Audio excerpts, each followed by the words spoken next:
I love gifts from Amazon. Look at that. It's a pipe doctor. What do we have here? What the front door? Easter bunnies? Yummy chocolatey candy. Easter bunnies? Not one, but two. Two Easter bunnies. My gift for you.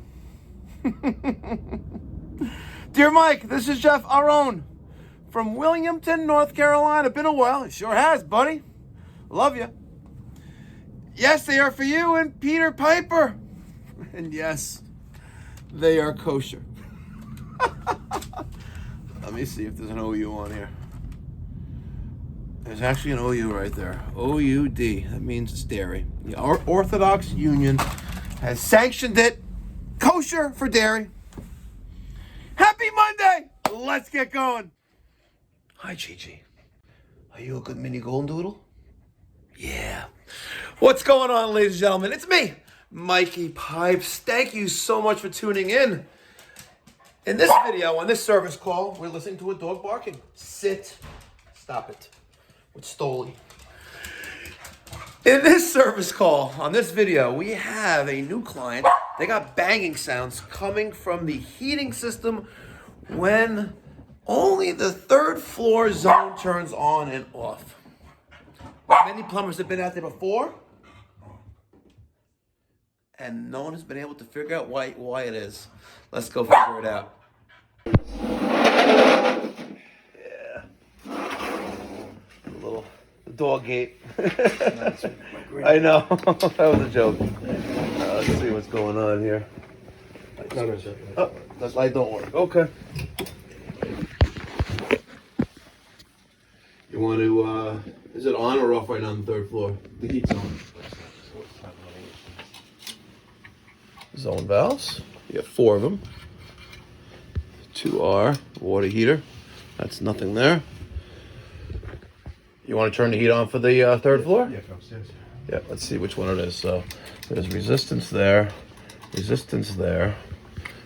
no resistance, and no resistance. So second floor front and second floor rear are both open right now. A little baby tankless. Who makes this little thing? Intergas. Look at this little thing. It's nice. Condensing. Nice little baby tankless. So we got a call for heat right now. So Peter, what's this called? That's our expansion tank. That's our air separator. What are these silver boxes called? Those are our zone valves. Excellent. What is this little black thing called? That's our low water cover. Excellent. That thing? That's our pressure gauge. Very good.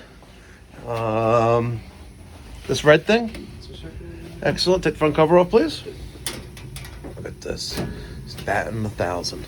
This, what is that thing called? This thing? That is our transformer. Yeah. Okay.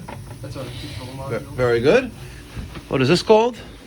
That is our backflow preventer. Perfect. And our auto feeder pressure racer valve. Excellent. Look at this, Peter. You should be very proud of yourself. Look at this.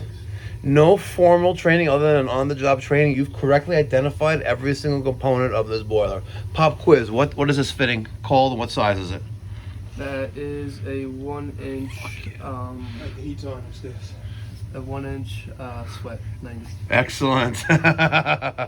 All right, so second floor front is actually third floor.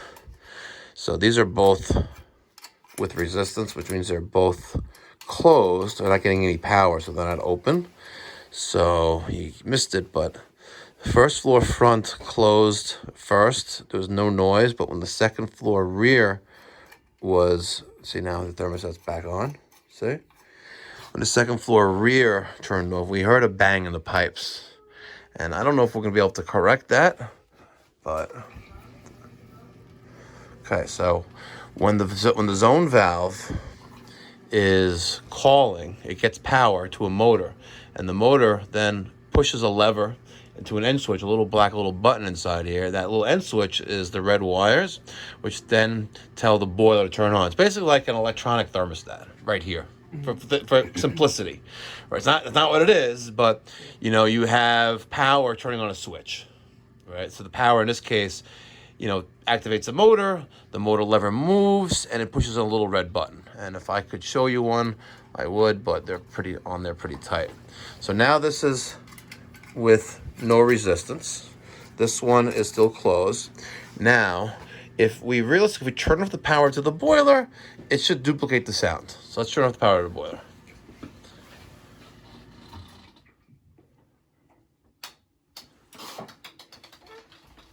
I was trying to be a little more quieter. But there's still resistance there, so that means that switch does not turn off power to the transformer here. Is there another switch outside?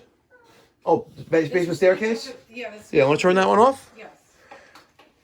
I'm going to see if we can hear it.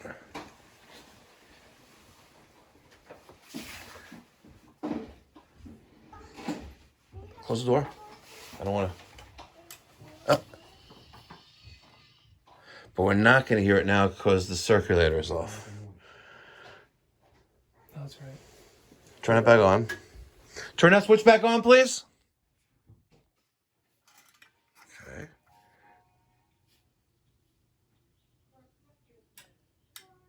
It pushed the end switch in. And nothing yet. Oh, there we go. Little slight delay. So now the circulator is on. The bang of the the bang is the valve closing, the circulator is on. Or was it? That noise is thermal expansion that you're hearing, the creaking sound. That's hot water flowing through the pipe. Let's turn on the basement zone. Okay. So we turn on the basement zone, which is here. Was it that one? Yes. Basement. So now we have no resistance. Now if we turn off that second floor rear thermostat, I think we'll hear the noise again. Yes, please. So let's see if we hear that noise again. If we hear the noise again, maybe, just maybe, the zone... How long have you been hearing this noise for, guys? A while? Yeah. Like several years? Yeah, nobody can figure it out. Okay. Well, we figured it out. Just I don't know if we can be able to fix it, though, but... We keep calling and everybody and nobody wants to. You renovated the house when you bought the house? No? It came renovated already? Yeah, it was all renovated. We just put a new heating system in because they had oil. Yes. And we changed it to gas. Here it comes. And that's when we got the... Oh, you didn't hear it this time. This time we didn't hear it. All right, turn the basement thermostat off, and we're gonna turn back. We're gonna focus on the second floor again. All right, Peter. Mm-hmm. Sometimes you have to be very, very patient. Yeah. Right, in diagnosing. Mm-hmm. So the boiler's off. We're gonna have them. All the other zones are off. These two zones are on. Are off as well. And the only thing that's different when we first got here was that these had no resistance in them. Yeah, those were up. So I'm wondering if maybe the second floor front just kicked on. Okay. Second floor rear is on. Now we're gonna see. She's gonna wait about a minute and then turn it off. And we'll keep them right there and we'll watch and see. Okay. Boiler damper is opening. We're about to have main ignition. And we'll watch those two levers.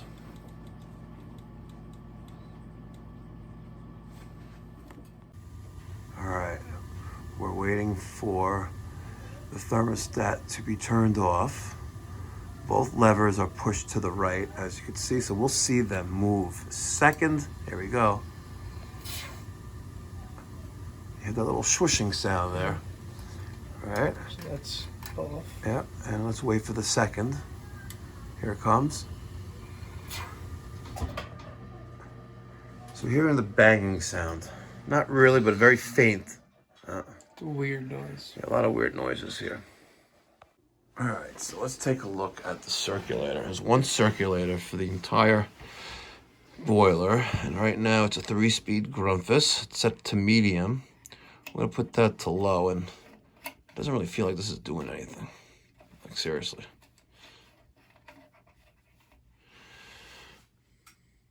Okay, we had a click. Okay, circulator's on.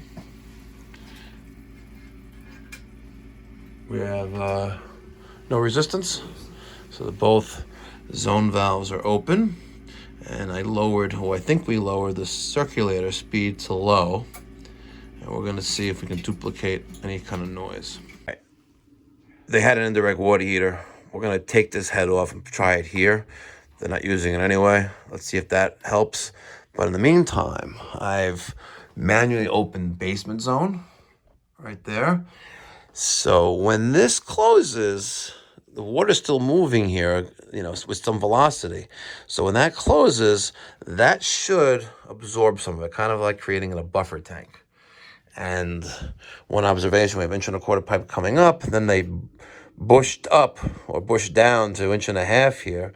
And they used 1.5 inch across the air separator, across the main zone, which goes to 1 inch, across the basement, which is 3/4. But then they went to 1 inch here, which I don't get.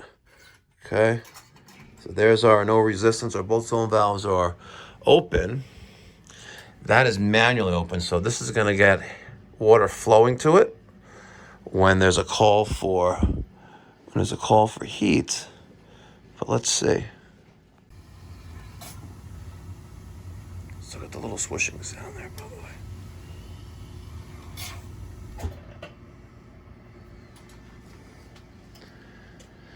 Still had the swishing sound. Wow. Until the circulator actually turned off. Huh. But, according to the wife upstairs, the noise, the bang did not occur that time. Mm-hmm. The problem here is we have movement of water and we're zoning with zone valves. This is why we don't zone with zone valves when we're putting in a new boiler, right? This is a cheap way of zoning your boiler, right? These little boxes aren't that expensive, and you get this mess of ship, right? You get this giant mess here. This is what you get when you zone with zone valves. So right now, we are doing that again. Both zone valves are open. She's going to turn it off shortly thereafter and go that route. I'm leaning towards one thing. We could try replacing the circulator. That may or may not solve the problem. Alternatively, zone with zone valves. Zone with circulators. We'll see. All right, so there are those two zone valves. And there's the basement, and there's the first floor. So right now, just the basement is manually open, and the two zone valves for the second floor are open. There's the click of the boiler relay. There's the vent damper. Peter, what's this called again? Pop quiz. That threw me off because I know exactly what that is. I know. There you go. Okay. What's this called? That's our vent damper. Very good. Okay. So both, that one closed. And now she's going to close that one. And I'm going to see if the noise still goes away with the basement zone.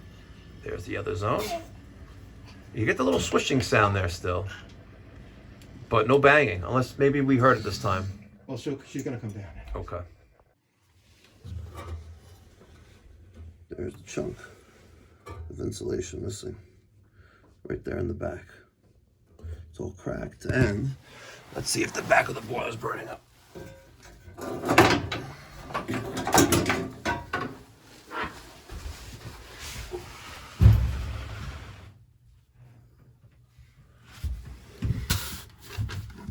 No. Okay.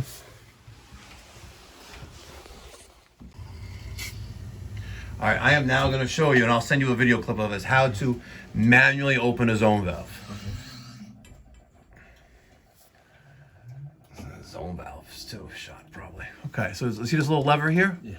And right now it says auto, and that says manual on. If you notice, there's like a little indentation on the top there.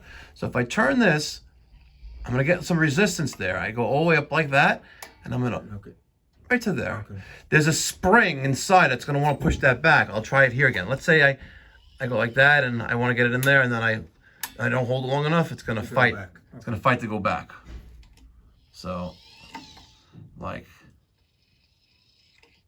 that. Cobweb. And back there. What happens is every time the thermostat tells it to turn on, it's applying power to the motor, and then the spring is going to push that back that way, and that's going to want to go back out because it wants to go back down, not stay up like that. So we'll keep that right there for now. Just stole them as an HVAC company customer. They were using another company. I'm not going to mention their name, but first name starts with T and then ends in O'Brien. Sorry. They don't like them anymore because they gave them some wrong information about, especially like the warranty and stuff like that. But let's take a look at these units. Beautiful Carrier Infinities, by the way. Oof. Let's see if our coil is clean. So they were here last year? Yes. Yep. Sure looks like they were here last year. Fur coat. Yep. Yep. Nice fur coat. Why these contractors neglect cleaning these coils, I don't know. If you tell me that's clean, you're smoking crack. I really don't get these HVAC contractors, you know, and this is a big brand, a big name, you know. They are a quote unquote, you know, carrier dealer, you know, factory authorized dealer with all these quote unquote Nate, you know, technicians. What's up with this Nate stuff, right? But you don't clean the fur coat on a condensing coil on a $8,000 condensing unit? Carrier, what's up with that? You got this company who comes there every year to do a tune-up. They spend about an hour there on two systems, yet leave the coil in that condition. You know and I know that coil hasn't been cleaned in quite some time. But it's all good, because guess what? Pipe Doctor scooped that up. They started with our HVAC maintenance plan. We're going to be there twice a year, once for the boiler, once for the air conditioning, and we're going to do the right thing. And Pipe Doctor is not a factory authorized dealer of Carrier, because they only want Nate people there. Oh well, they're a loss. Let's go Bosch.